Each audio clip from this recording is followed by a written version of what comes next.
नमस्कार सांग मैंने आज मु शाढ़ीर ब्लाउज टी बनैबी आसतु आमे देखा। एवं मु सब ब्लाउज पीस गुड़ी को साइड रो एमती सिलाई करके जॉइंट कर देसी। एवं आमे तले कटोरी पार्ट रे 1 इंच डार्ट नबा और सेकेंड पार्ट मध्य एमती 1 इंच रो डार्ट टे नबा।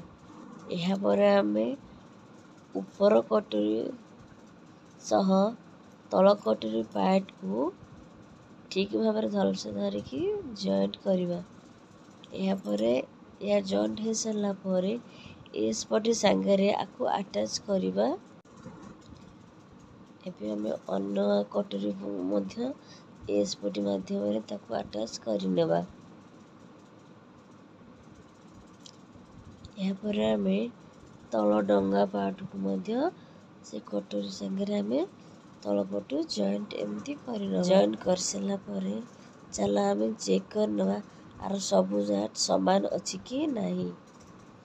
यहाँ पर आमे हुक पाई पट्टी काटी नवा और यह आई पे आमे 3 इंच रो पट्टी नवा।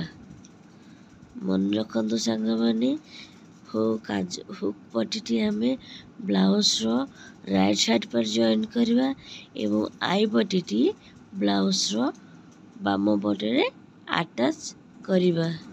चलते में ब्लाउज रो पछ पार्ट को मध्य आमे प्रिपेयर करनवा। एथरे आमे दी साइड पटू हाफ इंच रो डार्ट न।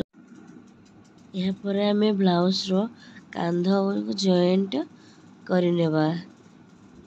कांध जॉइंट हो सारा पर आमे हाथ बसेबा एवं मार्केट रे मिलुथबा रेडीमेड गोल्डन पाइपिन को आनिकी आमे मध्य बेक पट्टी आमे बसैकी एक सुंदर लुक दे परिबा। जा फले ब्लाउज टी हमर सुंदर देखा जीवो एवं यह हो जार फाइनल लुक। मो वीडियो को लाइक शेयर एंड सब्सक्राइब करने को भूलिबे नहीं।